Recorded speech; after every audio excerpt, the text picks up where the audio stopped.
Unë do thoja sepse janë të vërteta që duken, nësa do të fshesh të vërtetën, sa do të maskosh të vërtet, ju shikoni në fund ne patëm dy komisione ad hoc të Parlamentit Evropian që erdhën së fundi në Shqipëri, shumë serioze, të cilët morën kontakte me të gjithë.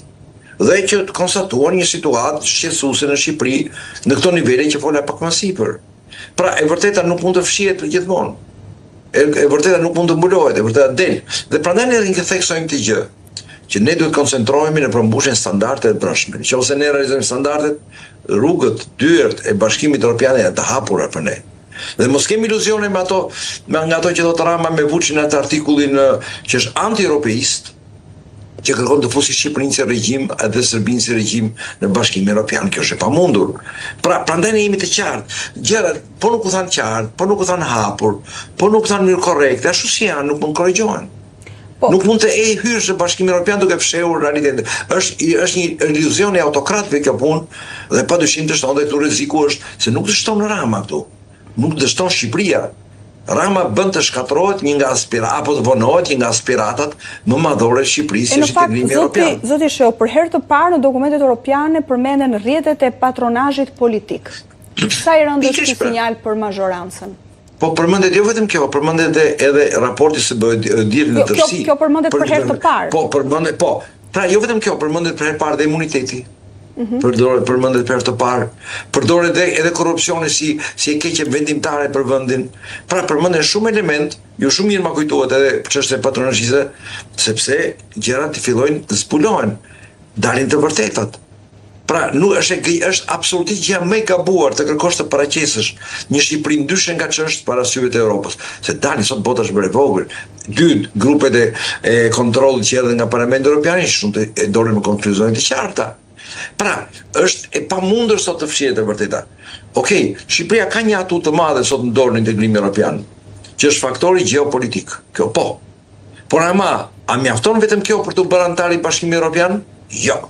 Nuk mund të bëhesh antar i Bashkimit Evropian, por nuk përmbush edhe standardet, apo s'pagu në një nivel të pranueshëm të tyre. Ne jemi larg kësaj situate. Dhe kjo u demonstrua edhe në raportin e fundit të Barit.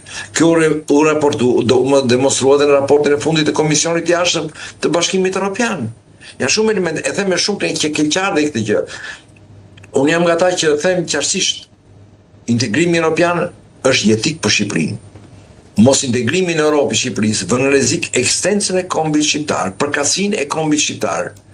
E them qartësisht të gjë, sepse në Ballkan ka të tilla interferenca që duan të tjetërsojnë ekstensën dhe qenien europiane dhe perëndimore të kombit shqiptar.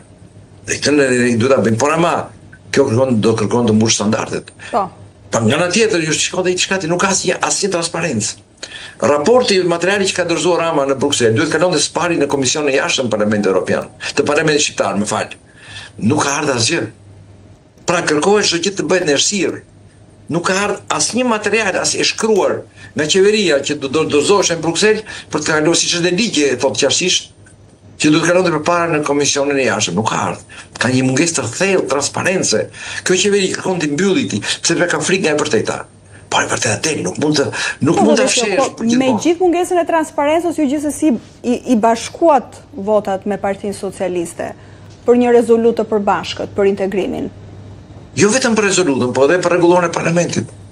Absolutisht jam thënë të gjithë. Pse? Sigurisht, po me që flasim për integrimin, pra megjithëse keni vazhdimisht e keni akuzuar për mungesë transparence. Jo, ja u them unë juve, ja u them juve. Po. Sepse aspirata jone e madhe është Europa e Bashkuar. Sepse realisht ne jemi promotorët e mëdhenj të integrimit evropian të Shqipërisë. Është Partia Demokratike, ne jemi europeistët. Nuk janë të majtët të cilët në dini si sonë integrimi evropian apo pasaj dhe antarësinë në NATO. Pra, jemi ne, dhe ne nuk duhet të bëjmë pengerë, përkundër të jemi shtytës integrimin evropian. Aq më shumë që në rezolutën që miratua, kjo qeveri, ky regjim në presionin ndërkombëtar, e fortë ndërkombëtar, u detyrua pranoj të gjitha objeksionet tona që u vendosën aty. Ashtu si u pranuan këto objeksione edhe në agjournimin e rregullores së Parlamentit.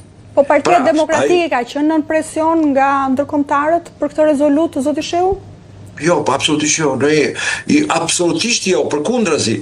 Ishte një mirëkuptim me probleme që ngrinim, dhe ato që probleme që ngrinim, u vu në raportin e i barit fundit.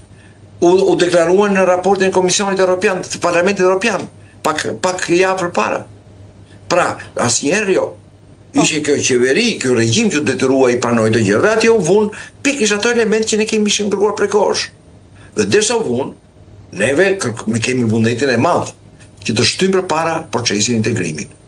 Ky regjim Rama ka frikën e integrimit. Pse? Se regjimi do thotë sepse integrimi evropian do thotë demokraci, liri, vlera, standarde, do thotë ato parime të mëdha që ky regjim kërkon t'ia mohojë shqiptarëve. Ne luftojmë për to. Mirë, zoti Shehu, jo vetëm ne kemi dëgjuar gjatë gjithë kësaj kohe, por gjatë këtyre muajve, por kjo ka qenë dhe karta e Partisë Socialiste në zgjedhjet e 11 majit, integrim antarësimi Shqipërisë në 2030 dhe mbyllja e grup kapitujve në vitin 2027, pra vitin tjetër. Sa reale duken këto afate sot të vendosur nga qeveria shqiptare, duke patur parasysh se si po ecën ky proces? Shiko, duke nëse ta shikojnë në planin geopolitik, ka një vullnet për të shtyr përpara procesin e integrimit. Por ama nëse shihim në planin e standardeve, fatkeqësisht jemi larg. Ju shikoni raportin e fundit të IBAR-it, që edhe ju vet, ndryshimin e tonit të përmbajtjes së atij raporti nga janari në maj.